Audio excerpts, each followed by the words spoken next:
ताजमहल, ताजमहल का इतिहास और जानकारी।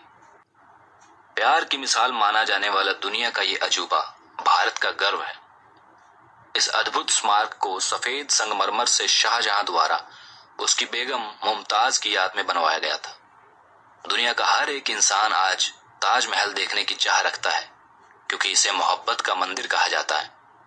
यमुना नदी के किनारे पर स्थित ये इमारत एक अविस्मरणीय स्थल है। 1631 में शाहजहां के साम्राज्य ने हर जगह अपनी जीत का परचम लहराया था। उस समय शाहजहां की सभी बेगमों में उनकी सबसे प्रिय बेगम मुमताज महल थी। लेकिन पर्शियन बेगम मुमताज महल की मृत्यु अपने 14वें बच्चे को जन्म देते समय हो गई। उनके 14वें बच्चे का नाम गौहर बेगम था। ताजमहल का निर्माण मुगल सम्राट शाहजहां ने अपनी पत्नी मुमताज महल की याद में करवाया था। ताजमहल का निर्माण कार्य 1632 में शुरू हुआ। शाहजहां चाहते थे कि दुनिया मुमताज और उनकी प्रेम कहानी को हमेशा याद रखे, इसीलिए उनकी याद में वो कुछ ऐतिहासिक धरोहर बनाना चाहते थे, जिससे ताजमहल का निर्माण हुआ। ताजमहल भारत के आगरा शहर में यमुना नदी के तट पर स्थित एक विश्व धरोहर मकबरा है। ताजमहल में मकबरे और मेहमान घर का भी समावेश है और साथ ही इसके दोनों ओर गार्डन्स भी हैं। ताजमहल का निर्माण लगभग 1643 में ही खत्म हो गया था, लेकिन फिर भी उसकी सुंदरता को बढ़ाने के लिए और 10 सालों तक काम किया गया। ताजमहल का निर्माण तकरीबन 1653 में पूरा हो गया था और उस समय उसे बनाने में लगभग 32 मिलियन रुपयों का खर्चा लगा था। ताजमहल का निर्माण जानकारी के अनुसार 25,000 से ज्यादा कारीगरों ने किया था। उस्ताद अहमद लाहौरी को प्राय इसका प्रधान रूपांकनकर्ता माना जाता है। सन 1983 में ताजमहल यूनेस्को विश्व धरोहर स्थल बना।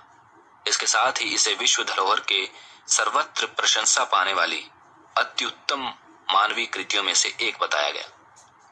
ताजमहल को भारत की इस्लामी कला का रत्न भी घोषित किया गया। रविंद्रनाथ टैगोर ने अपने लेख the tier drop on the cheek of time में उस समय मुगल कालीन बहुत सी वास्तुकलाओं का वर्णन किया था और भारतीय इतिहास की महान कृतियों को दुनिया के सामने रखा था। हर साल ताजमहल को लगभग 9 से 10 मिलियन लोग देखने आते हैं। 2007 में ताजमहल को दुनिया के 7 आश्चर्य की सूची में भी शामिल किया गया था। ताजमहल की वास्तुकला और बनावट। ताजमहल का निर्माण पर्शियन और प्राचीन मुगल परंपराओं को ध्यान में रखते हुए किया गया, जिसमें अधिकतर प्रेरणा उन्हें मुगल कालीन दूसरी इमारतें जैसे गुरे अमीर, हुमायूं का मकबरा, इतमाद उद दूल्हा मकबरा और जामा मस्जिद से मिली। प्राचीन मुगल काल में प्राय इमारतों का निर्माण लाल बलुआ पत्थरों से किया जाता था, लेकिन शाहजहां ने ताजमहल का निर्माण सफेद मार्बल से कराने की ठानी। इससे ताजमहल की सुंदरता को 4 चांद लग गए। बेगम मुमताज महल कब्र। ताजमहल के मध्य में मुमताज महल कब्र को रखा गया है। बेगम मुमताज महल कब्र सफेद मार्बल से बनी हुई है। उनकी कब्र को काफी अलंकृत किया गया है। मुस्लिम परंपरा के अनुसार कब्र की विस्तृत सज्जा मन है, इसीलिए शाहजहां एवं मुमताज के पार्थिव शरीर इसके नीचे तुलनात्मक रूप से साधारण असली कब्रों में दफन है, जिनके मुख दाईं ओर मक्का की तरफ है। मुमताज महल की कब्र आंतरिक कक्ष में स्थित है। उनकी कब्र का आधार लगभग 55 मीटर का बना है। उनकी कब्र का आधार एवं ऊपर का श्रृंगारदान रूप दोनों ही बहुमूल्य पत्थरों एवं रत्नों से जड़े हैं। इस पर किया गया सुलेखन मुमताज की पहचान एवं प्रशंसा है। शाहजहां की कब्र मुमताज की कब्र के दक्षिण की तरफ है। ताजमहल के पीछे एक बहुचर्चित कथा भी है, जिसके अनुसार मानसून की पहली वर्षा में पानी की बूंदें इनकी कब्र पर गिरती हैं। जैसा कि रविंद्रनाथ टैगोर के इस मकबरे के वर्णन से प्रेरित है, एक अश्रु मोती समय के गाल पर। ऐसी बहुत सी कथाएं ताजमहल को लेकर इतिहास में प्रचलित हैं। यमुना नदी के किनारे सफेद पत्थरों से निर्मित अलौकिक सुंदरता की तस्वीर ताजमहल न केवल भारत में बल्कि पूरे विश्व में अपनी पहचान बना चुका है। प्यार की इस निशानी को देखने के लिए दूर देशों से हजारों लोग यहाँ आते हैं। दूधिया चांदनी में नहा रहे ताजमहल की खूबसूरती को निहारने के बाद आप कितनी भी उपमाएं दें, वो सारी फीकी लगती हैं। ऐसा कहा जाता है कि जिन कारीगरों ने ताजमहल का निर्माण किया था, शाहजहां ने निर्माण होने के बाद उन कारीगरों के हाथ कटवा दिए थे। इस प्रकार के कई दावे ताजमहल को लेकर इतिहास में किए जाते हैं। इस इमारत का निर्माण हमेशा से प्रशंसा एवं गर्व का विषय रहा है। इसने धर्म, संस्कृति एवं भूगोल की सीमाओं को पार करके लोगों के दिलों से व्यक्तिगत एवं भावनात्मक प्रतिक्रिया कराई है। आज भी लोग ताजमहल को शाहजहां और मुमताज के मोहब्बत की निशानी मानते हैं।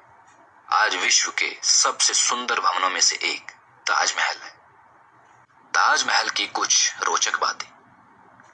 इस मनमोहक इमारत को कुल 25,000 से भी ज्यादा लोगों ने मिलकर बनाया था, जिनमें मजदूर, पेंटर, आर्टिस्ट और कई कलाकार भी शामिल थे। ताजमहल बनाते समय लगने वाले सामान को स्थानांतरित करने के लिए लगभग 1500 हाथियों का प्रयोग किया गया था। इतिहासकारों के अनुसार शाहजहां ने नदी के दूसरे किनारे पर काले पत्थरों से एक और ताजमहल बनाने की योजना बनाई थी। अपने बेटे औरंगजेब से ही युद्ध होने के कारण उनकी ये योजना पूरी नहीं हो सकी। ताजमहल को शाहजहां की तीसरी और सबसे प्रिय पत्नी मुमताज महल की याद में बनवाया गया था और उसे बनाने में तकरीबन 18 साल लगे थे। कहा जाता है कि मुमताज की मृत्यु का शाहजहां पर काफी असर हुआ था। उनकी मृत्यु के बाद से ही शाहजहां की हालत भी काफी खराब हो गई थी। कहा जाता है कि शाहजहां मरते दम तक मुमताज को भूल नहीं पाए थे। ताजमहल के चारों तरफ की मीनारों की छाया एक अलग ही आईने जैसा प्रतिबिंब निर्मित करती है। इसे भी लोग एक चमत्कार ही मानते हैं, बल्कि कई आर्किटेक्चर भी इस पहेली को सुलझा नहीं पाए। ताजमहल मनमोहन गार्डन और ऐतिहासिक इमारतों से घिरा हुआ है, जिसमें मस्जिद और गेस्ट हाउस शामिल है।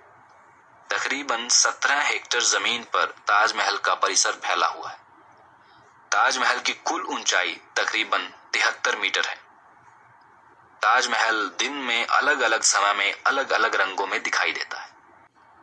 ताजमहल की दीवारों पर काफी बहुमूल्य रत्न लगे हुए थे, लेकिन 1857 की क्रांति में ब्रिटिशों ने उसे काफी हानि पहुंचाई थी। समाप्त।